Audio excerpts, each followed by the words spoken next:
and welcome to Mondays with Maria Gould. Today is November the 17th, 2025, and thank you for joining me for episode 37. Today, we're going to talk about the question, do our perceptions create reality? So I might get into a little bit of a little mind bending here, but let's talk about this.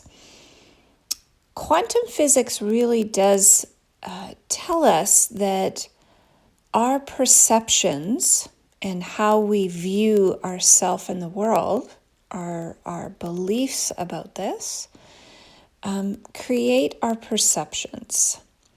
The founder of Theta Healing also states this very regularly, that our beliefs create our reality. And growing up as I did, I started to see this more and more. And you might have noticed this as well. Have you ever been in a wonderful mood, right? Maybe you've recently just felt on top of the world. You have a new job or a new relationship and you feel life is amazing. And then this radiation, this joy emits from you, and it feels as if everything you perceive is full of light and full of joy. People seem happier. The world looks brighter. Maybe even on your social media feeds, you might see happier things, right?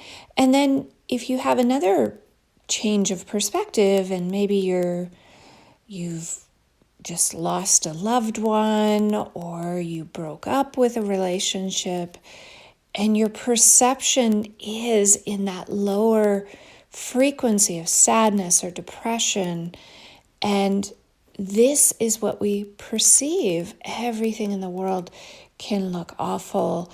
It can look like everything that we're being shown is this feeling, this frequency, this perception about the world.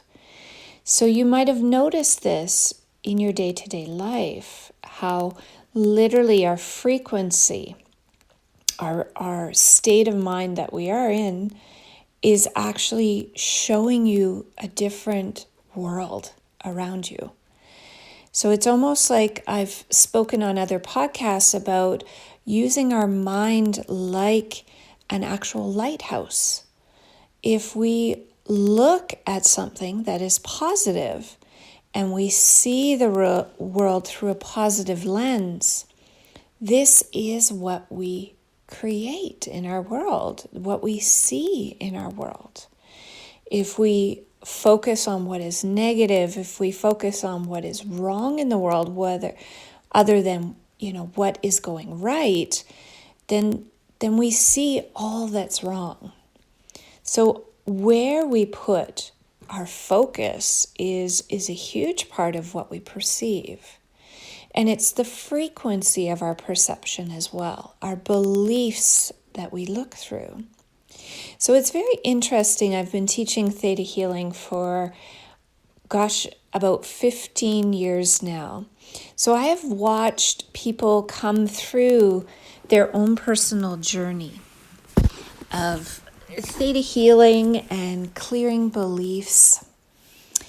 And what I've noticed is when people look at their own beliefs and shift their own beliefs, especially, any belief, but I'll give you an example of, say, a genetic belief. So if they shift beliefs around how they view one of their parents, and they move rather from resentment into more understanding or more forgiveness, there's a softening in the heart about a certain parent. All of a sudden, when they interact with that parent, it's almost as if there's this new energy dynamic. And all of a sudden there's this they hear new things from their parents, right? They might hear that, their father used to believe this, and they felt like their father would never change their perspective. And all of a sudden, once they've changed their own personal belief, the father states a similar belief. Very interesting. Now, in Theta Healing, we do teach you that when you change genetic beliefs, everyone you are genetically related to actually has the opportunity to shift those beliefs as well. So you are, by shifting your beliefs, shifting your reality around you. It allows your perception of the world to change because you're actually changing your perceptions about yourself and other people. So it's really amazing to watch. Story after story I could tell you about how much when we work on ourselves, it shifts the people around us and shifts our perceptions of them as well as their perceptions of us.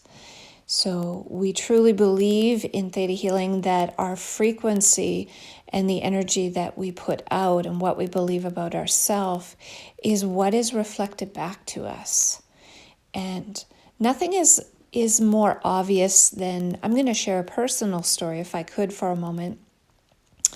When I was working on myself in a Theta Healing class, this was one of the larger Theta Healing classes where we dig daily on different beliefs that we hold that limit our perception about ourselves, about others, or about the world.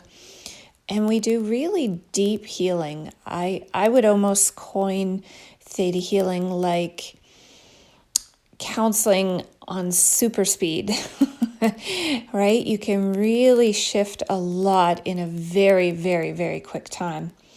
So as I'm looking at this, the energy that came up when I was working on self-worth was all around, it came down to really feeling like even in the womb that I was a mistake, it was a mistake for me to be on the planet. So struggling my whole life with this idea in my head that I'm not enough, I'm not good enough, I'm worthless, a lot of low self-worth things. I could see in that realization of this belief that I'm a mistake wasn't even my belief. And let me explain that. When we're in the womb, we actually pick up the thoughts and feelings of our mother. And we mistakenly think these thoughts and feelings are ours. So my mother became pregnant a lot later in life, and she had already had 4 children. It was 12 years in between my next oldest sibling and myself. So there was a big gap, right? She's raising teenagers and then finds out she's pregnant. And she really didn't want to be pregnant, right? And no fault of my mother. She felt already overwhelmed. She had not done a lot of deep healing, so she still had a lot of childhood trauma, and everything was very overwhelming for my mother. So it felt to her like this pregnancy, meaning me, was a mistake. So just to delve deeper, when I understood this from Creator's perspective, being shown this, that I had held this belief for so long, this perception about myself that I was a mistake. And when I really, really looked at it through the eyes of Creator, I was shown that it wasn't even my belief. But because we share everything, including beliefs from in the womb and genetically, I mistakenly thought that that's how I believed I was, a mistake. So now this was at such a deep level. You know, I actually contemplated and had fears come up about shifting this belief. Who would I be without this perception of myself that I wasn't enough? Who would I be if I shifted and started to believe that I wasn't a mistake, that me being alive wasn't a mistake? It was scary. It was scary. And I kept leaning in to that comfort from the Creator to actually help me have the confidence and help me to understand that that is not how our Creator perceives us at all. We are an extension of our Creator. So, of course, there's no mistake in who we are because we are part of Creator. So I started to shift this, and the person I was working with in the class was so loving, so caring, and witnessed this for me, and witnessed Creator making this change for me on all levels. And the shift was so profound. I cannot explain it. My brain all of a sudden felt like it was being rewired. My perception of myself and the energy and frequency that I put into the world, thinking I was a mistake and everything was wrong about me, all of a sudden upgraded and shifted, and I started to understand that I was a miracle. I was a miracle. I came through a menopausal woman. I came when there was light on the planet that I knew I wanted to be here at this point in history. I feel like there are hundreds and hundreds of thousands of souls that came to the planet at this time to help really awaken humanity, to help shift humanity off the doom and gloom trajectory that it was being put on and shift it into higher and higher dimensions of reality, to awaken to that, the day of God, where those yogic cycles, those yoga cycles are actually coming into the golden age.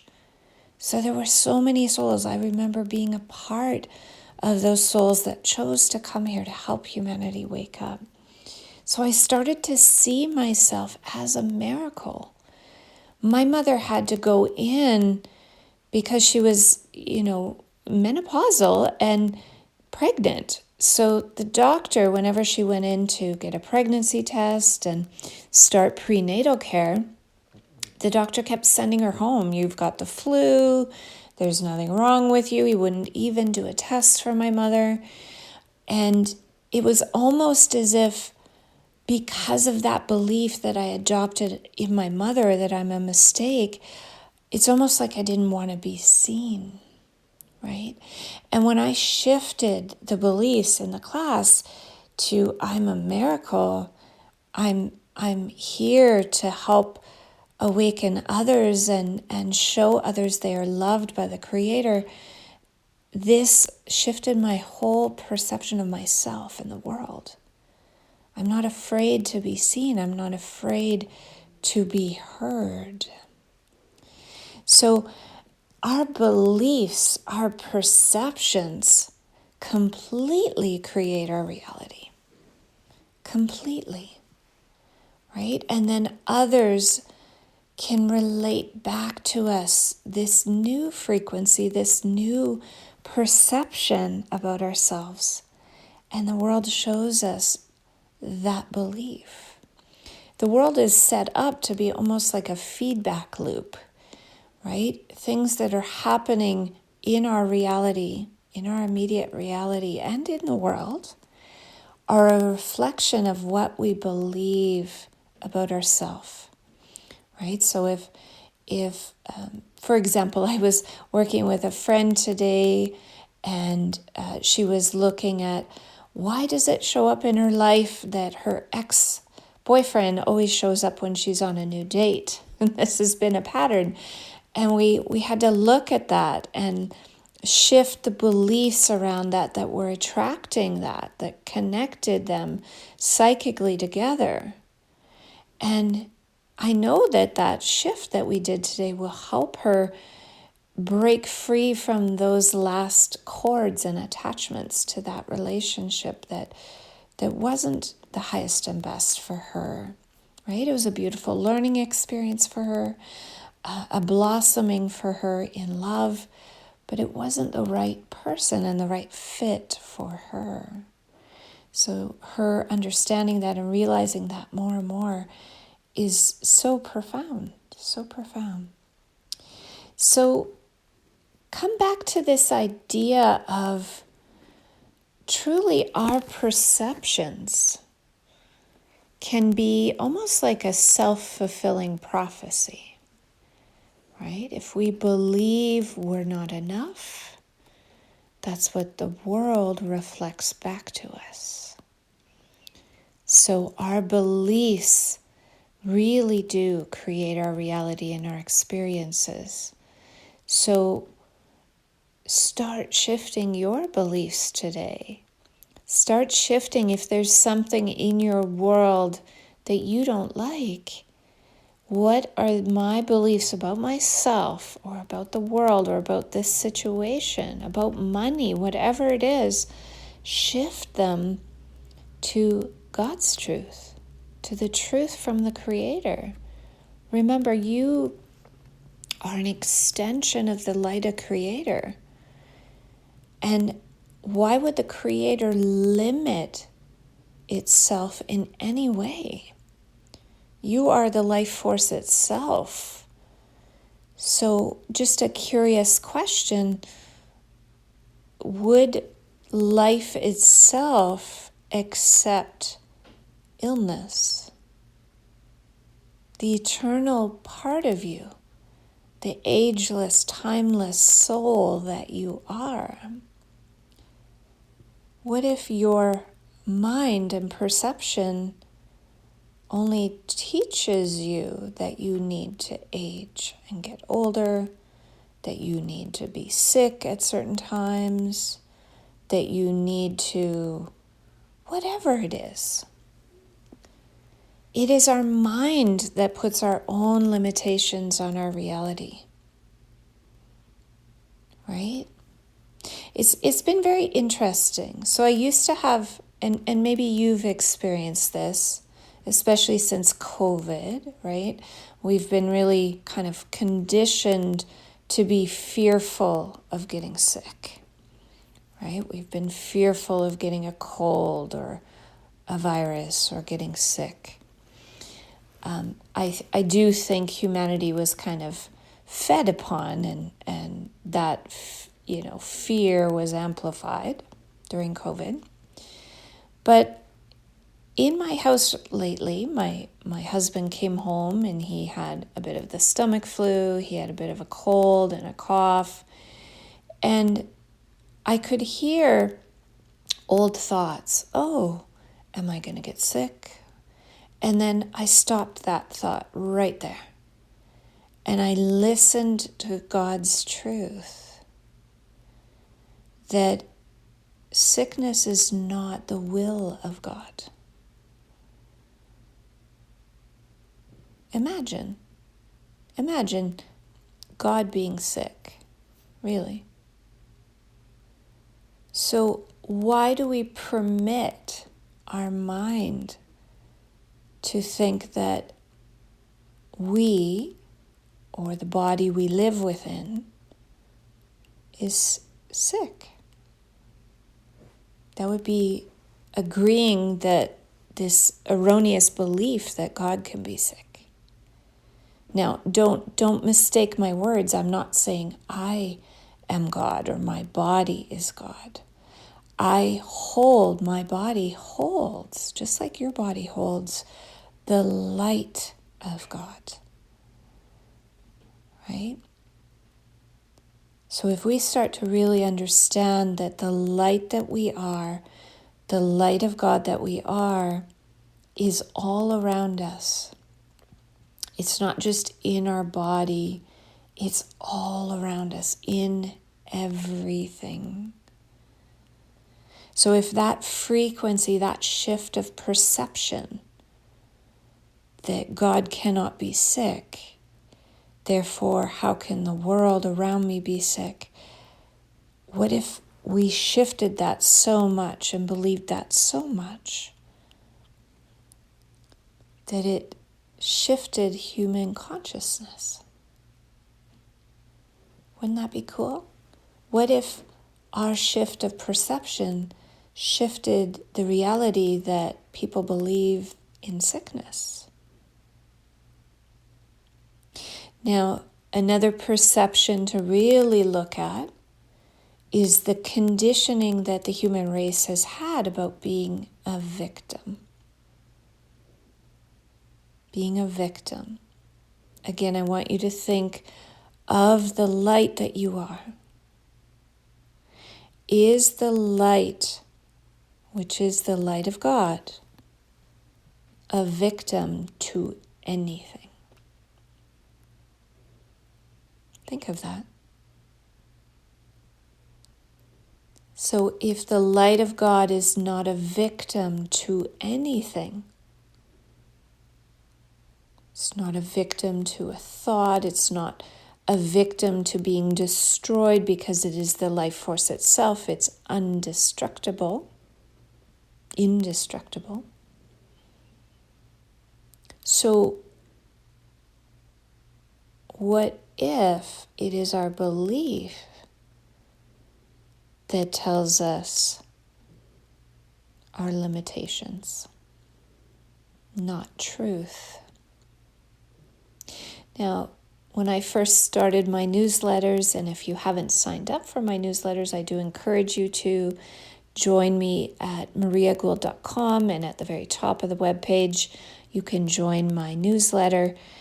And many months ago, I did a newsletter about people that are centenarians and don't seem to age.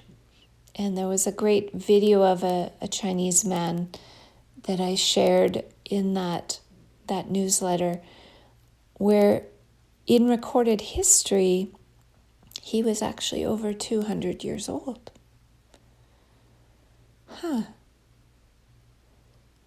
And when he was asked his secrets, he says, "You just live." So in his mind, he didn't even have a perception of death. And it's not like he was denying any reality around him, right? We all see that in nature, sometimes, even now in Canada, it's fall moving into winter, the leaves start to change colors, they start to drop from the trees. Now, rather than the perception that the leaves have died, what if they're changing form? Right? So everything is perception, and shifting our perception creates a different outlook on life. So I hope I've helped you understand that our perceptions, our beliefs really do create our reality. If you would like more of this understanding, I encourage you again to join my newsletter through my website, mariagould.com. You can sign up for that. But also, I hope those questions of comparing your light and understanding your light is the light of Creator.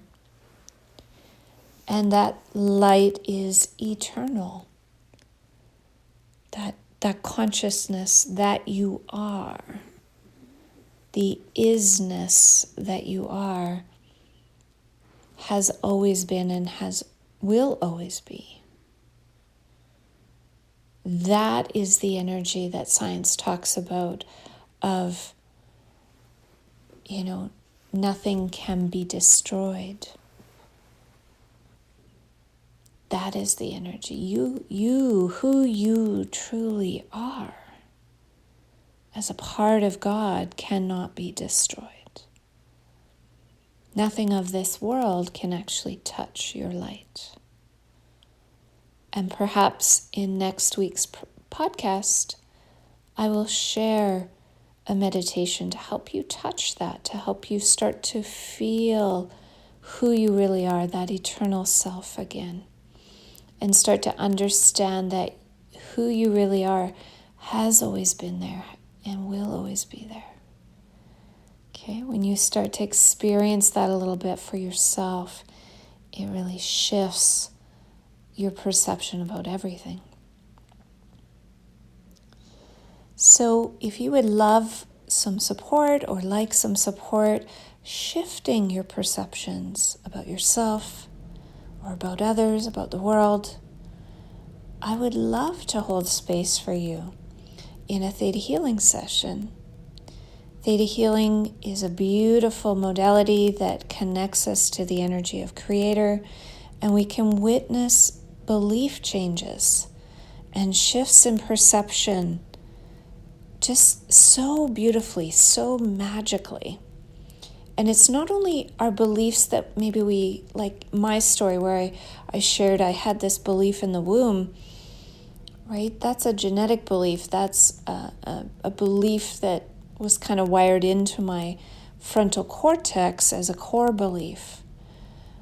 But it also shifts other timelines, other history level beliefs, right? If you believe that your soul has lived more than this life, we carry other beliefs from other times, and even genetically, beyond 7 generations, we can carry beliefs with us that no longer serve us. It's like outdated software. And that is the beauty and grace of Theta Healing, is we can get to the roots of those so quickly, so easily, and shift them to help you shift your perceptions about yourself, others, and the world, thus creating a different reality for you to perceive and live in. How cool is that? Right? How cool is that? So if you would like some support around shifting beliefs, shifting perceptions, please reach out, make an appointment through my website at mariagould.com. So again, thank you for joining me today. It's been an honor to spend this time with you, talking about our perceptions and creating our realities, and wishing you a very, very wonderful day filled with love and light and laughter. Have a beautiful day.